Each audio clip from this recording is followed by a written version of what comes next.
Let's crash into the first one. What should we go for? Sweden or Denmark? Denmark. Denmark, okay. Let's start off with Denmark. And if you can zoom into that. Fuglesang from Denmark.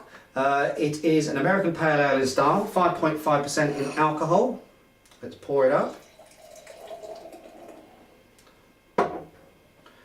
Have a look at that. Okay, what do we got? Well, we've got a quite nice fox furry, orange amber, quite pale, nice, quite thick, sort of soapy, slightly off-white head to it.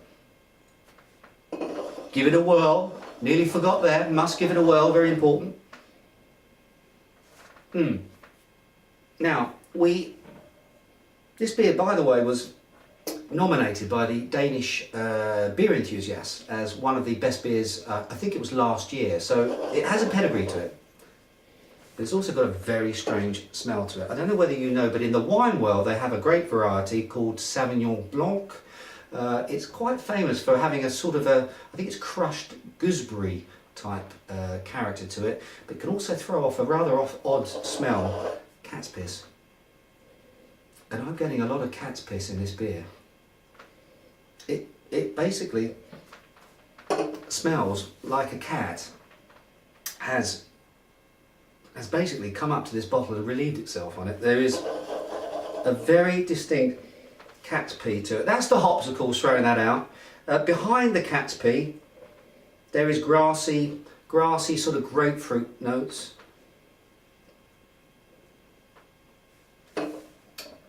Quite spicy too.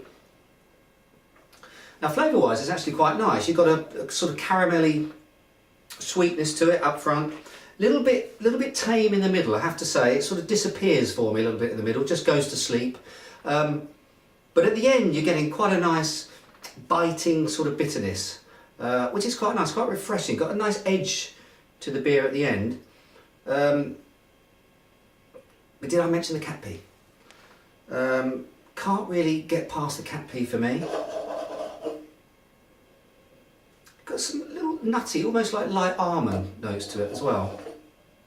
And actually, in fairness, once it's released out of the bottle and it starts to mix with the air, the cat pee thing does tend to sort of die down a little bit. So I would say it's a very hoppy beer. It's all about the hops here. It's a pretty one-dimensional. You know, you've got your Cascade, you've got your Simcoe, you've got your grapefruits, and you've got your grass. But a little bit light on the malt, and an okay beer. I'm going to give it 2.5.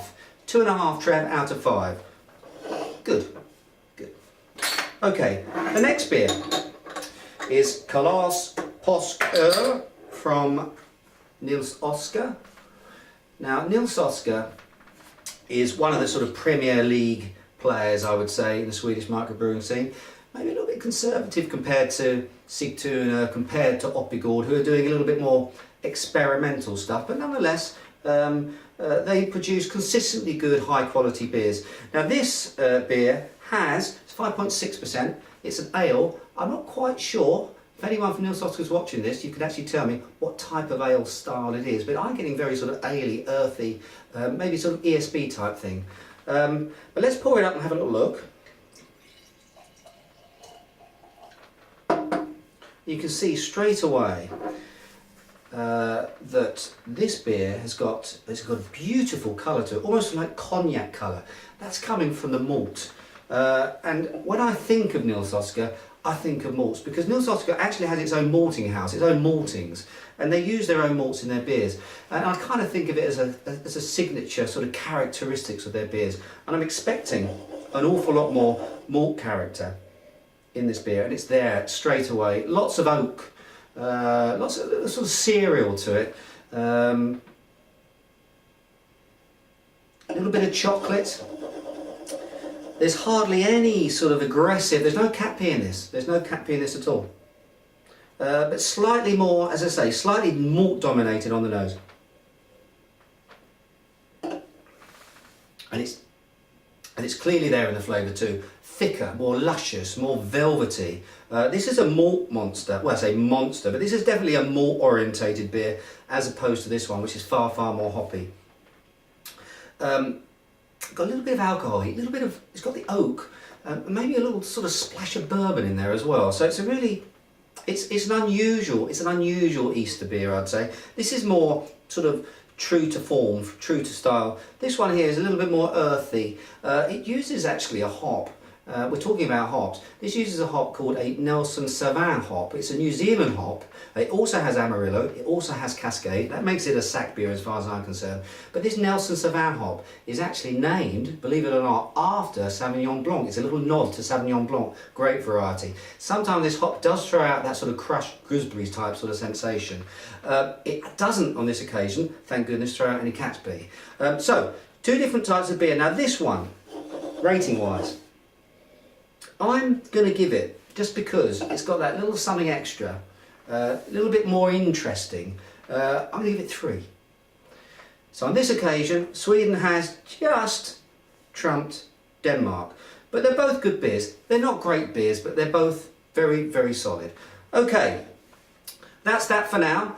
Interesting week for Beer Sweden. Tomorrow there's going to be 60 new beers released at the Systembolaget. Trevor and I are going to be knocking on the door at 10 o'clock tomorrow morning, filling our baskets, bringing them back here and tasting 3 of the most unusual beers right here on BeerSwedenTV tomorrow. And a bit later on in the week we're going to go down to the Sundsvall Beer Festival, where we're going to be trying some of the latest and greatest beers from the Swedish microbrewing scene. So until then, hope you enjoyed the show. Look forward to the next one. Cheers and beers.